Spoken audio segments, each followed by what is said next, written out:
Bonjour à tous, aujourd'hui je vais vous présenter dans cette vidéo les mécanismes de division cellulaire qui permettent aux êtres vivants de grandir et de se reproduire. C'est un chapitre qui est inscrit au programme de première spécialité SVT. Afin de resituer un peu les choses, considérons deux catégories d'êtres vivants. D'abord, les êtres vivants pluricellulaires, c'est-à-dire composés de plusieurs cellules qui se regroupent entre elles pour former des tissus. Chez les animaux vertébrés dont nous faisons partie, on trouve ainsi le tissu musculaire, constitué de millions de cellules musculaires, ou le tissu nerveux, constitué de milliards de neurones. Chez les végétaux, on trouvera par exemple dans une feuille les tissus qui captent la lumière, mais aussi les tissus qui font circuler les sèves, etc. Tous les êtres vivants pluricellulaires, avant d'aboutir à des millions de cellules, n'étaient à l'origine qu'une cellule unique qui s'est divisée une première fois pour former deux cellules filles identiques, puis chaque cellule fille s'est divisée à son tour, ce qui a permis de former à terme des millions de clones de cellules qui se sont ensuite spécialisés progressivement. Cette division, qui permet à une cellule de se diviser en deux cellules identiques, est appelée mitose. L'autre catégorie d'êtres vivants que l'on considérera sont les êtres vivants unicellulaires, c'est-à-dire ne possédant qu'une seule cellule, ce qui ne les empêche pas d'être vivants, comme les bactéries, certains champignons comme les levures ou des algues. Ces êtres vivants ne construisent pas des tissus, mais ça ne les empêche pas de se multiplier à l'identique, notamment par mitose.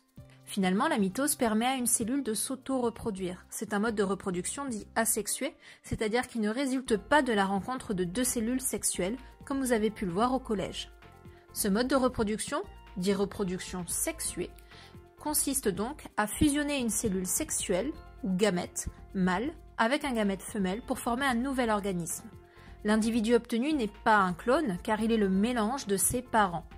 Les cellules sexuelles sont formées par une autre division, la méiose, que j'ai déjà traitée dans une vidéo précédente. Intéressons-nous à la mitose d'une cellule. Vous avez vu en seconde qu'une cellule, c'est un tout petit volume rempli d'eau, un peu comme une micro-piscine. L'eau de la cellule est appelée cytoplasme, à l'intérieur duquel flottent différentes molécules, voire pour certaines cellules comme celle-ci, des compartiments entiers appelés organites.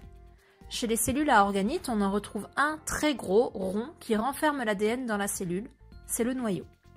Ce sont les cellules eucaryotes, et ce sont celles que nous étudierons. Chaque cellule, avant de se diviser en deux, doit multiplier l'ensemble de ses constituants par deux. Ses organites, son ADN et les molécules de son cytoplasme. L'ensemble de ces étapes, qui s'enchaînent en permanence pour chaque cellule qui réalise une division, porte le nom de cycle cellulaire. Il est constitué de 4 phases. La phase G1, où la cellule grandit, la phase S, où la cellule réplique son ADN par synthèse, ce qui permet aux chromosomes simples, constitués d'une molécule d'ADN, de devenir des chromosomes doubles à 2 molécules d'ADN chacun, la phase G2, où la cellule grandit à nouveau, et enfin la mitose, où la cellule se divise enfin. À titre indicatif, le cycle cellulaire d'une cellule humaine est d'environ 24 heures. L'ensemble phase G1, S et G2 constituent l'interphase et constituent la majorité du cycle cellulaire. Le cycle cellulaire est mis en évidence par un graphique qui suit la quantité d'ADN d'une cellule qui se divise par mitose. Cette quantité d'ADN reste stable en G1 et en G2. Par contre, elle est multipliée par 2 en phase S, puis elle est divisée par 2 en mitose. Pour mieux visualiser cette évolution, je rajoute la représentation des chromosomes simples et doubles. On se rend compte qu'à l'issue d'un cycle cellulaire, le nombre et la morphologie des chromosomes sont conservés dans les deux cellules filles. La mitose a assuré une reproduction conforme des cellules. Le mécanisme de réplication de l'ADN des chromosomes est assez élégant et empêche de perdre de l'information génétique. Replaçons quelques mots de vocabulaire. Un bras de chromosome est appelé une chromatide. Le centre d'un chromosome est le centromère. Une chromatide est constituée d'une molécule d'ADN. Un chromosome simple a donc une chromatide, un chromosome double a 2 chromatides.